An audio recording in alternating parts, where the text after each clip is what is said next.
Yo, yo, yo, what is going on, guys?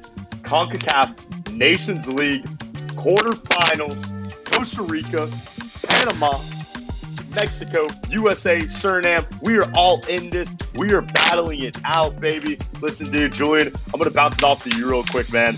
We're going to talk a little bit about match analysis. We're going to break down match predictions. Julian, I want you to give your prediction for both the first and second aggregate. First game I'm going to hit you with. I'm going to get spicy, dude. Let's get into the kitchen. Let's start cooking it up. Mexico, Honduras. Give me your analogies. What are you thinking? Mexico, Honduras. Man. This was... I see a world where Honduras playing at home, just started off, they could probably pull off a pretty good result. I don't know if they win. I think they can get a draw. I can see that, especially with this Mexico team that I honestly don't really rate highly. I'm not holding on too much to that win against the United States. Obviously, you do have Raul Jimenez, who's been playing lights out in the Prem, but I still don't think at the end of the day that they are going to be a really good team, especially offensively and defensively. I see a world where this game ends up going to a draw in the first leg. Now, in terms of the second leg, going back to Mexico, I believe, should take care of business. At the end of the day, this Honduras team, while has looked pretty good, especially in Nations League against Jamaica, they did still lose that game. But the first game against Jamaica, no, wait, am I getting mixed up? They lost the first game and they tied the second one. They tied the second one. They actually looked a lot better in that first game against Jamaica. Jamaica just had a little bit of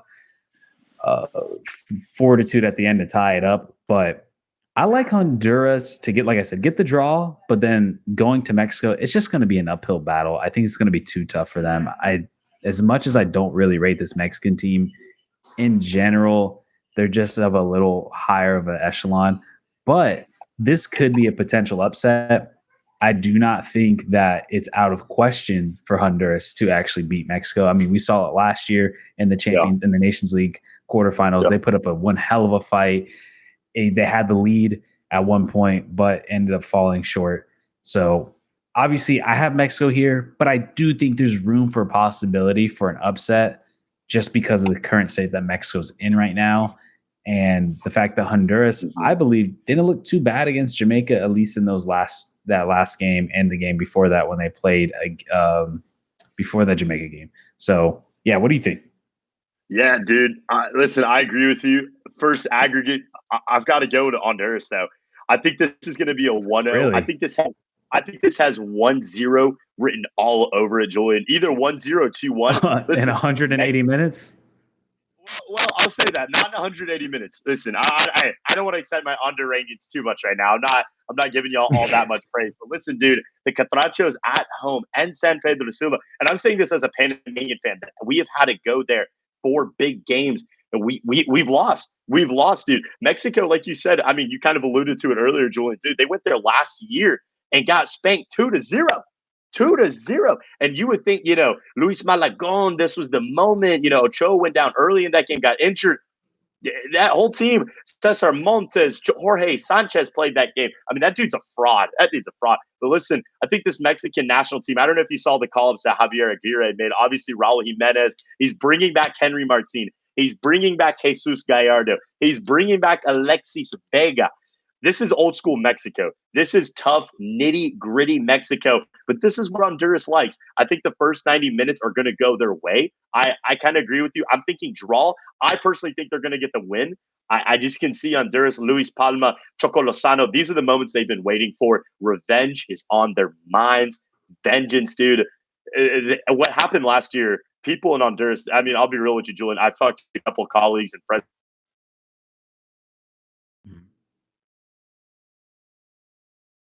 Up you cut out, Will. They're still trying to get over that loss, and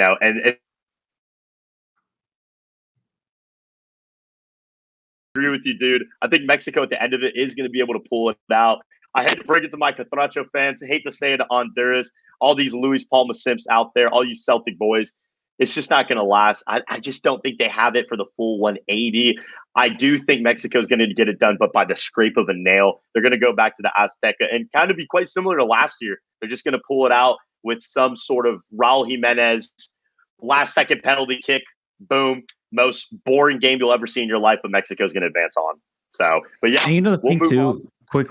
quickly with Mexico, I just want to point out, I feel like even though we don't rate them as highly and they're not as strong as they once were, we're comparing that to what they were before and against some of the upper levels of world football, including like the USA and Canada and Argentina, like what we saw in the Copa America. But it always seems like they end up beating the teams they're supposed to be. For whatever reason, it's so hard to get an upset over them. I don't know. I don't understand why.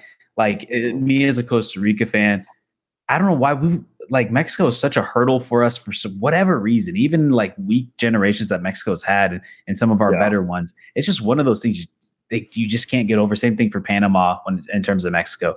It just seems like Mexico always somehow gets it done against teams who could potentially pull off an upset. It seems like they rarely ever get upset. I mean, correct me if I'm wrong in the comments below, but just analyzing the Concacaf region for a long time, it just seems like it's always kind of like that. But yeah, like you said, we can move on to the next game. Dude, no, I agree with you. Like you said, they're the kryptonite for us, man. And they're the same thing for Honduras. They're the kryptonite. I think it's going to be the back of their heads what happened last year. But yeah, we'll move it on. Listen, Julian, I want to talk about the boys from Drake land, Justin Bieber's fan base, whatever you want to call them, dude. The boys of the Great White North, the Canadians versus the Caribbean, the sellouts, if you want to call them, the actual CONMEBOL guys, the 11th, 12th men that should be playing in CONMEBOL, and they're playing in CONCACAF, for Christ's sake. Dude, Suriname, Canada, Suriname. Julian, how do you see this going down? Give me your breakthrough. Is Geraldo Becker scoring a hat trick in the first game? What's happening? Absolutely not. I'm be honest with you. I think some people look. Yeah, I think it's impressive to see Suriname even get to this point. I think they have been a team that is slowly rising amongst the other Caribbean nations. Obviously, they are technically South American, but they fit more in line with the other Caribbean islands, to be honest with you. And it makes sense for them to compete in CONCACAF. But a team that I think could potentially surpass the likes of what historically would be like a Trinidad and Tobago, I feel Suriname kind of taking the reins and taking that place. But with all that being said, I still think they lack a lot of quality in a lot of different areas. I watched the last Suriname game against Costa Rica. Obviously, this was a team who, man, they just can't get anything going. Oh, wait, my bad. They actually blew out who did they blow out? They blew out somebody. Guyana in that last game. Guyana. They blew them out, but that's Guyana. I will say their last like big impressive result was against Costa Rica and the 0-0 draw. Correct. Granted, Costa Rica was down a man. I thought they did a good job defensively, but they still lack a lot of quality in the attack, and that's something that Canada is just infinitely better at them at. And if they couldn't even get more than one goal with Costa Rica down a man, what makes you think they can go against Canada, who probably has one of the best center back pairings in all of CONCACAF? I just don't see it happening. This game is going to be an absolute blowout. I don't even think it's going to be close. I think Canada's going to go to Suriname and just drop 3 on them and then come back home and probably drop 4. I just don't think they're necessarily ready yet. There's a lot more building that Suriname needs to do. Canada, I think right now is just too hot. They're too strong. All their players are playing well in club, and not just country, but for club as well. This Canadian team should dominate, in my opinion. Yeah, I got to kind of piggyback off of exactly what you're saying, Julian, dude. Listen, shout out my Surinamian people, dude. Listen, you guys had Robin Hood in the CONCACAF Champions Cup. That was incredible. We didn't even know where Robin Hood was located. So shout out to you guys. And listen, you made quarterfinals of the Concacaf Nations League. Hey, I'll give you my round of applause. Shout out to you guys. But that's going to be over here. Listen, Canada is coming in hot, like you said, Julian. Dude, listen, these guys, they just beat my boys, they just beat an impressive Panama team 2-1. Jonathan David. I mean, dude, listen, if you guys haven't checked it out, check out our UEFA Champions League podcast down below. You can subscribe, check out the channel. Dude, we talk about him a lot already on this pod. Jonathan David is arguably, coming from a Panamanian national team supporter, he's the best player in CONCACAF right now. He's doing it on all cylinders, all fronts. He can fire from anywhere on the field. I think Jesse Marsch has really built a dynamic in this team. Something that obviously Biello was a sellout. Biello wasn't really their head coach. He was just a dude that put on the head coach jacking or whatever. He really wasn't there. Listen, even John Herdman, I think, was missing that. He had that fire spirit, but I think Jesse Marsh brings that spirit, and he also brings in that almost that connectivity from the defense to the midfield to the offense. They're able to click. Brings a little bit more tactical discipline. Yeah. A lot more tactical discipline. And listen, honestly, I think just bad timing, bad place, wrong moment, wrong time for Suriname, dude. I think they're going to get caught. Honestly, I think they're going to get caught a lot in transitions. I think Suriname's going to feel they're going to be able to play that counterattacking ball, which they played a lot against you guys. You were alluding to earlier in that 1-1 draw. Only thing is, though, all due respect, Costa Rica, good team, but you guys didn't punish them. One, because you were at 10 men, and two, you were also playing in Suriname.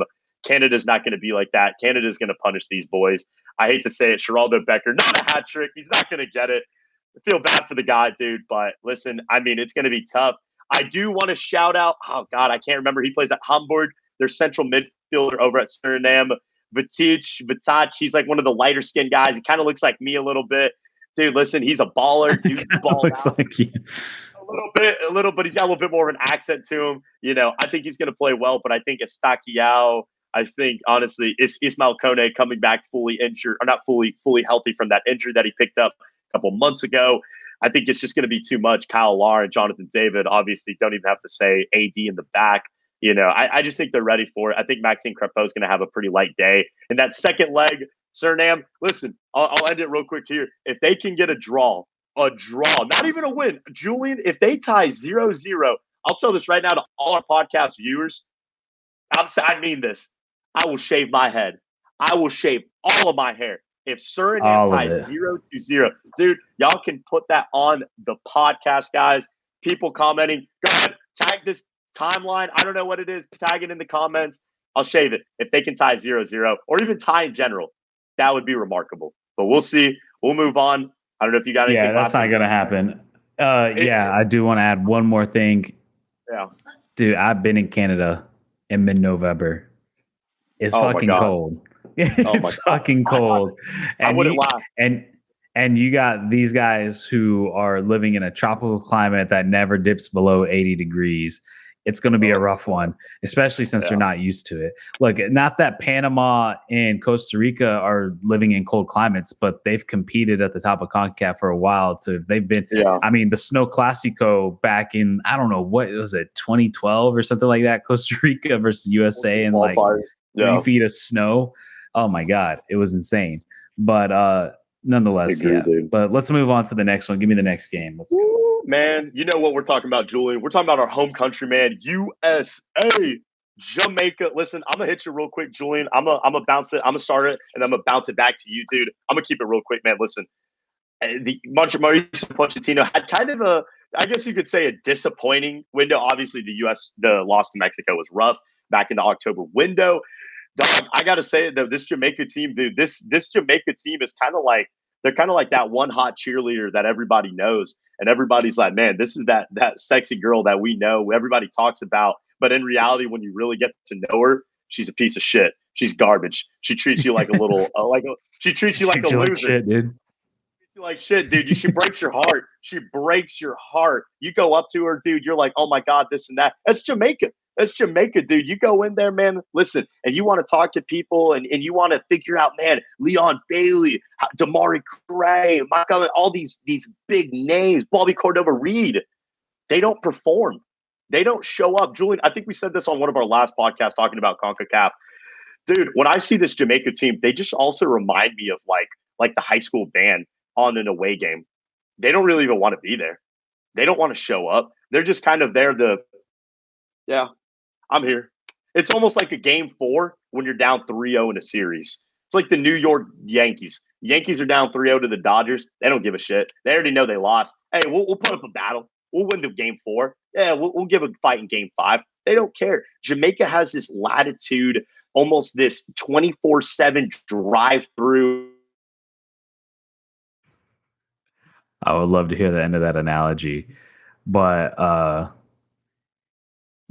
will say, dude, this Jamaica team, I believe it when I see it. You know, I hear all the talent and all this other stuff, and we talked about it in our Nations League October recap. But it's like, I believe it when we see it. This is a team that struggled against Honduras in that last leg in the Champions League Ligue. this is a USA team that is with Poch, who's going to bring in probably his strongest lineup ever. He is going to go for it. He's going to go for it. He's going to go hard. Like, I just don't see a world where Jamaica could keep up. I think this is where we're actually going to see the USA potentially be going forward. Like, you're going to have Christian Pulisic, you're going to have Tim Weah, you're going to have some guys coming back from injury. He's going to pull up the strongest lineup he can because now we're playing in a serious match. Yeah. I just, based off of what I saw Jamaica this last Honduras game, granted, we always said that Jamaica struggles in being the aggressor. Mm-hmm. And when they're on the defense, it seems to be when they play their best. So I think it's possible for Jamaica to get a couple goals, don't get me wrong, and potentially even draw that first leg. But I still think the USA just has too much quality. There's too much attacking power. And everybody in Jamaica just seems to be really on a downturn. No one seems to be playing really well in good form. It seems like Michael Antonio is the only one who has any sort of heart on that team. Damian Lowe, my bad. I love that guy. Best Jamaican player. Love that. Incredible. Dude. But Incredible. Former Inter Miami player. So I don't see Jamaica getting it done until they can prove to me otherwise. Like I said, I can see a world where they make it competitive. I think it's possible, especially at home. But going and playing in the USA, like, I think they're just going to struggle. And I got USA here. I think it's going to be relatively easy. I don't think Jamaica is really going to compete that well because I think they're just not in a good form right now. And now you're entering probably the best team in the region, or arguably the best team in the region. It's for sure the most talented team in the region. So, yeah. I agree with you, dude. No, a real quick last thing. Honestly, I think this.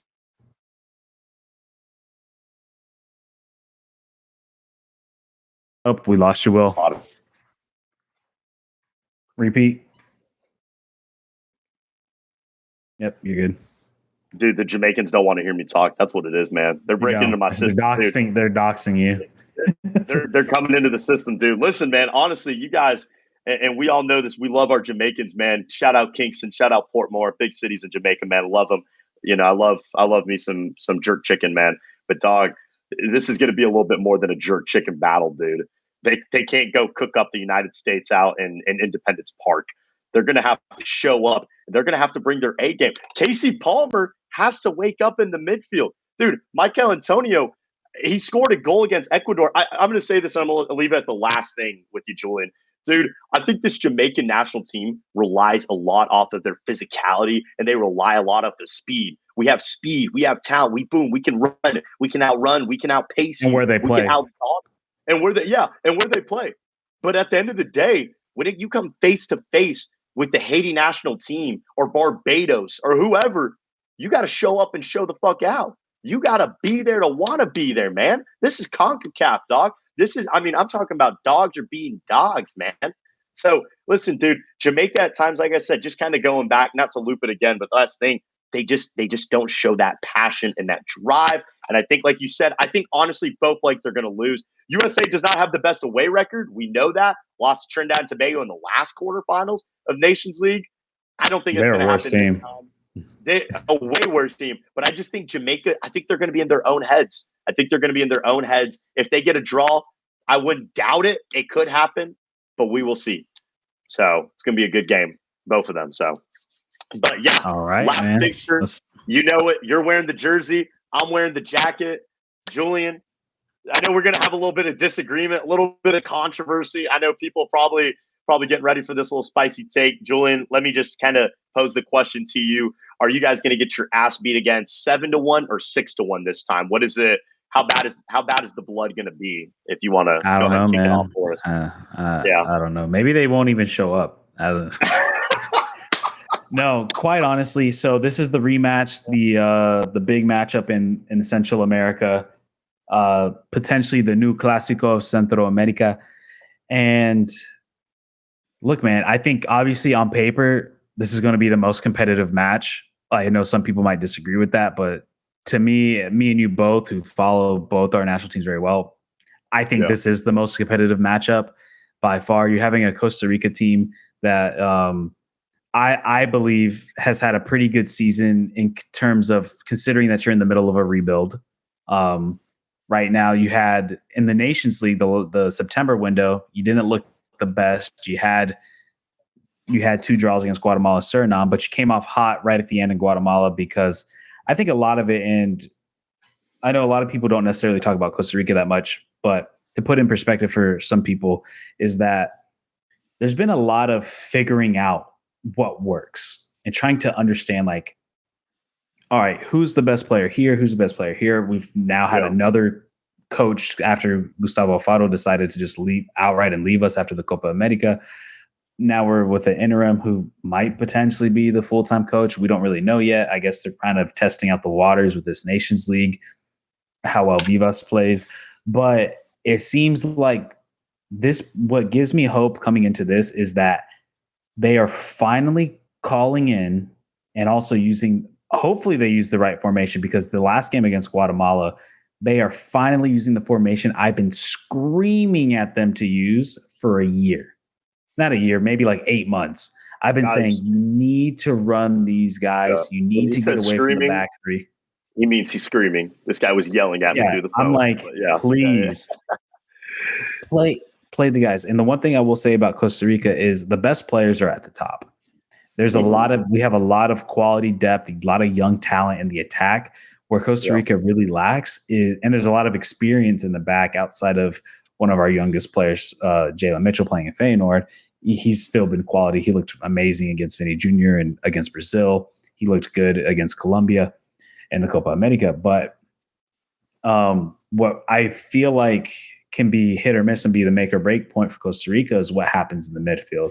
You have a ton of talent in this guy in Brandon Aguilera, but there's moments where he looks amazing and there's moments where he kind of goes ghost. And I think a lot of that is due to where they're putting him positionally.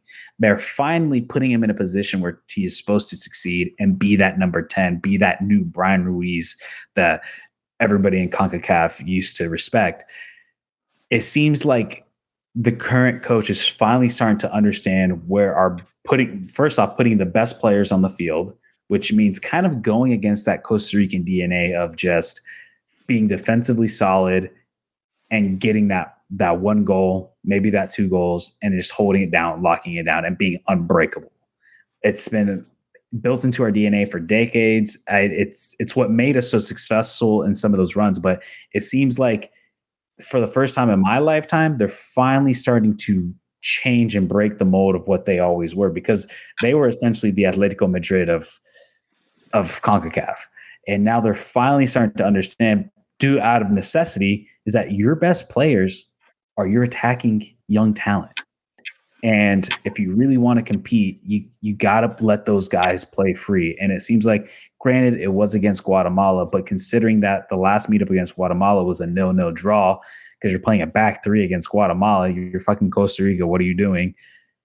I'm hoping that they come in that 4-4-2 against Panama. They change it up. They go back to what worked, because it was some of the most beautiful attacking football I have seen them play in forever, literally forever, since prime Brian Ruiz, Celso Borges, all those guys. So I'm hoping that they continue to do that, and I expect that they are, because of the success that they've seen. You are starting the game off in Costa Rica and Estadio Nacional, and then going to Panama in the second leg. I honestly have Costa Rica winning at home. I think they're really strong at home. I like them at home. Now, when it comes to the second leg and going to Panama, I think that's where it's going to get kind of tough. And I believe that it's going to end up drawing on aggregate and going to extra time and potentially a shootout. And I genuinely believe this is kind of a 50-50 draw. I do think, if you want to look into the past of what Costa Rica and Panama recent matchups were, but we also have to take in consideration that this is a completely different team from what it was. That team that played against Panama was essentially everybody's first game with a brand new coach. Everybody was under 20. Now they have a year of experience under their belt. There's been a time of experience of understanding where people should be where and kind of getting into the groove of thing. I still think this team is a couple of years away from being truly, truly competitive. But I do think this team, can put up goals. And my one thing with Panama, and I know you're probably going to say this too, and what Panama really struggles with is scoring. It's been really tough for them to score. It's just been a rotating circus of who's going to be the striker, who's going to be the 9, who's going to set up and be. Is it going to be Fajardo? Is it going to be Ismael Diaz? Like, it just seems to be like this. The attacking talent just does not seem to be there for Panama. And I think if you're Costa Rica, what you need to do is take advantage of that and put up goals, because you want to put Panama. You want to put Panama in a position to have to chase the game, because that is something that they're not necessarily the best at, is having to go back and chase a game. They've done it, but it's tough because, like you said, they don't have necessarily the best attacking talent in the world. They have an incredible midfield, but no one's really there who has the quality to take that service and then put it in the back of the net. So I really think this game's 50-50. I genuinely have a hard time picking it personally. I see a world where Costa Rica wins the first leg, Panama wins the second at home, and we potentially go to a shootout. I'm going to edge it out to Panama because of the experience and being there. I do think Costa Rica still needs a little bit more time in the oven, but I do not necessarily rule out the idea of Costa Rica actually winning the game. I do think they could potentially win the game in one of the legs, especially at home. I really like them at home. They're a very strong home team in general. Yeah. Listen, dude, I'll keep it brief. I think we're going to take Gallo Pinto, cook it up, and throw it all over your face. Now I'm playing. No, ours is better than yours. Anyways, that's well, we don't cook that. Sancocho is our main dish. No, listen, dude, I agree with a lot what you said. Obviously, the final result, I agree. I'm going to keep it brief. I think Panama, like you said, dude, I mean, we not just only the experience we show. I'm going to say 2 names. Actually, no, 3. I'm going to give you 3 names, Julian. I'm going to say 3 names. And this is your guys' kryptonite. This is Costa Rica's kryptonite. Listen, dude, we are y'all's DADDY. We own you guys. We have territory in Punta Arenas. Panama has owned. We've taken control. But these 3 names, dude, Jose Cota Cordova is going to be a wall of a defense. Manfred Ugalde, who was it? Brandon Aguilera, Kenneth Vargas. None of these guys could even come close to him in the last time that we played. Jose Fajardo Nelson has scored not only once, not only twice, not 3 times, 4 times in back-to-back games against you guys, all the way dating back to 2023's Concacaf Nations League group stage. And also, Tomas Christensen, you even said it yourself, Julian. You guys don't have a real true coach right now with Claudio Vivas. He's still figuring out the team. Tomas Christensen, listen, man, we have been doing this cycle for years now, since 2021, post-COVID. We've been going at it. We've been rotating. We've been figuring out more and more players. Call-outs came out today. Shout out Gabriel Brown, Edilson Carrasquilla's little brother, who plays in the Panamanian League at San Francisco.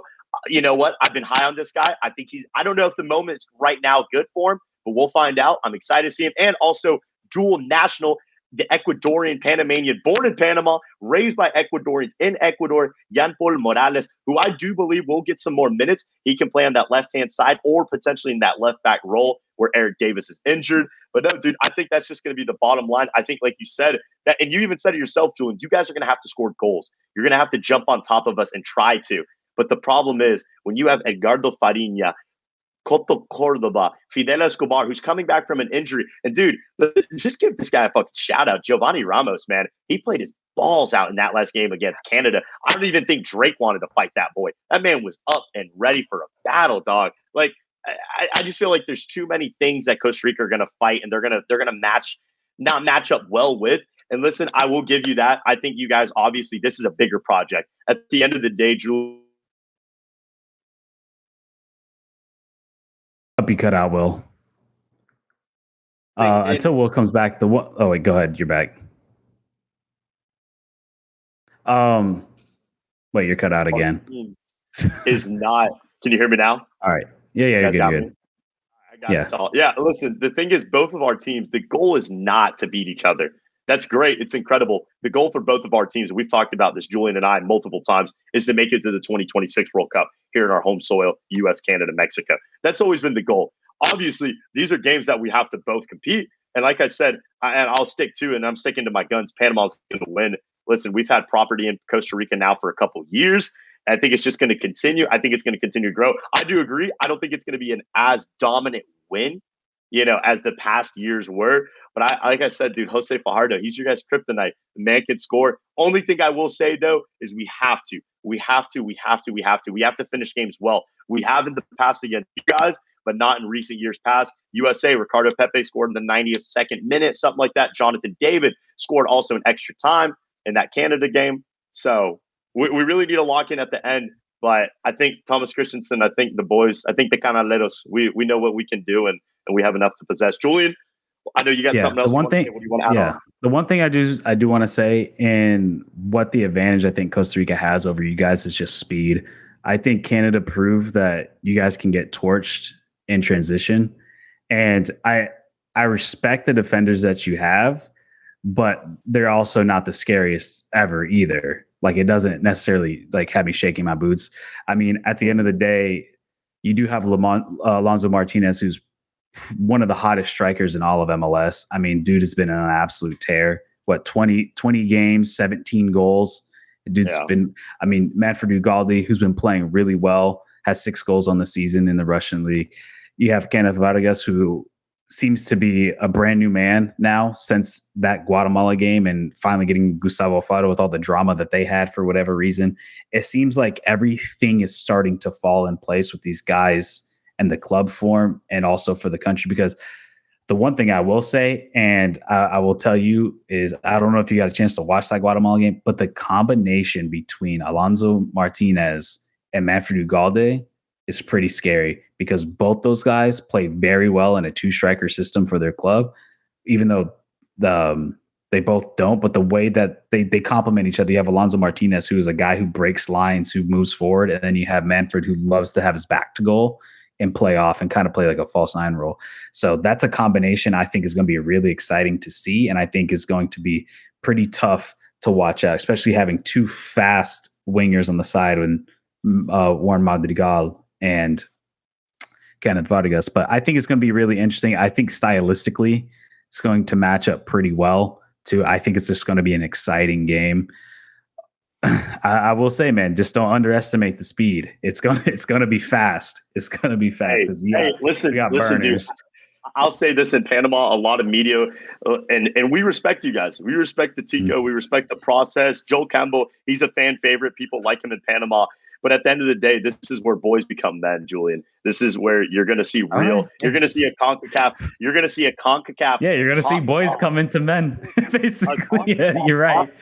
Team in Panama not only has owned you guys.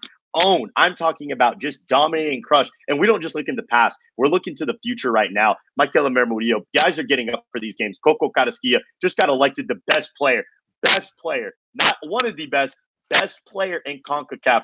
This is not something. I don't know what that was rated, but that's another call for another day. I don't think he's bad. Don't get me wrong, but I don't know. I don't like. If you disagree with us, if you don't agree with us, drop in the comments what you think about that. I want to hear from all of y'all. If you're Guatemalan, if you're Puerto Rican, if you're Dominican, you're Panamanian, Canadian, Jamaican, even if you're from Burkina Faso, I don't care where you're from. Let us know in the comments section. Let Julian and me know all your predictions down below. We're excited. We will be hopefully live streaming one of these games. If not, if Julian gets too pissed off and crashes out after Costa Rica burn. But we'll see. Guys, let us know. We appreciate y'all, and stay tuned. Peace. Peace out, everybody.